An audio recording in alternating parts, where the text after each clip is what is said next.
দুর্গাপূজা উপলক্ষে ৯ দিনের ছুটি শেষে খুলেছে চট্টগ্রাম বিশ্ববিদ্যালয়। প্রাণ ফিরেছে চাকসু নির্বাচনের আমেজে। প্রার্থীরা আশ্বাস দিচ্ছেন শিক্ষার্থী বান্ধব কাজ করার। বিশ্ববিদ্যালয়ের খবর রাখছেন সহকর্মী মাহফুজ শুভ্র, সরাসরি যুক্ত হচ্ছে না সেখান থেকে। শুভ্র, টানা বন্ধের পর বিশ্ববিদ্যালয়ে চাকসু নির্বাচন নিয়ে প্রার্থীদের প্রচার কেমন দেখতে পাচ্ছেন? যেমনটি আমরা দেখছিলাম আসলে প্রায় টানা ৯ দিন বন্ধের পরে চট্টগ্রাম বিশ্ববিদ্যালয় কেন্দ্রীয় ছাত্র সংসদ চাকসু নির্বাচনের যে প্রচার, সেই প্রচার কার্যক্রম কিন্তু পুরোদমে শুরু করেছে প্রার্থীরা। এবং আমরা দেখেছি গত 25শে সেপ্টেম্বর যে চূড়ান্ত প্রার্থী তালিকা ঘোষণা করা হয় এবং ঘোষণার পরপরই কিন্তু প্রার্থীদের যে প্রচার কার্যক্রম সেটি শুরু হয়। তবে এর পরবর্তীতে আসলে দুর্গাপূজার বন্ধ থাকায় কিছুটা স্থবির হয়ে পড়ে নির্বাচনী প্রচার।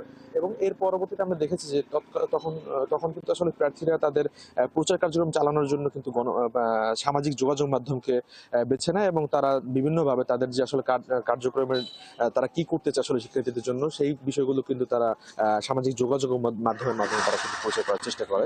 এবং এর পরবর্তীতে গতকালকে যে চট্টগ্রাম বিশ্ববিদ্যালয় ক্যাম্পাস খুলেছে দুর্গাপূজার পরে, এবং আমরা দেখেছি যে প্রার্থীরা কিন্তু তাদের নিজ নিজ জায়গা থেকে সর্বোচ্চ আশ্বাস দিয়ে তারা কিন্তু শিক্ষার্থীদের কাছে পৌঁছাচ্ছেন। এবং শিক্ষার্থীরাও বলছে যে তাদের জন্য যারা আসলে কাজ করতে চায় তাদেরকে আসলে তারা পছন্দ করবেন বলে আমাদেরকে জানিয়েছে। পাশাপাশি আমরা দেখেছি গতকালকে আসলে নির্বাচন কমিশনের সাথে প্রার্থী এবং শিক্ষার্থীদের সাথে একটি মতবিনিময় সভা হয়। সেখানে আসলে নির্বাচনকে স্বচ্ছ এবং সুষ্ঠুভাবে পরিচালনা করার জন্য নির্বাচন কমিশন একটি মতবিনিময় সভা করে, এবং সেখান থেকে জানানো আসলে যে নমুনা যে বুথ, অর্থাৎ নির্বাচনের যে বুথ কেমন হবে সেটিরই কিন্তু একটি নমুনা আমরা দেখেছি যে নির্বাচন কমিশন কার্যালয়ে সেটি দেখানো হয়েছে। পাশাপাশি এখন যদি একটু বলি তিশা, যে বর্তমান চট্টগ্রাম বিশ্ববিদ্যালয়ে কিন্তু পরীক্ষার একটি চাপ রয়েছে। আমরা দেখেছি প্রায় অধিকাংশ বিভাগগুলোতেই কিন্তু পরীক্ষা চলমান।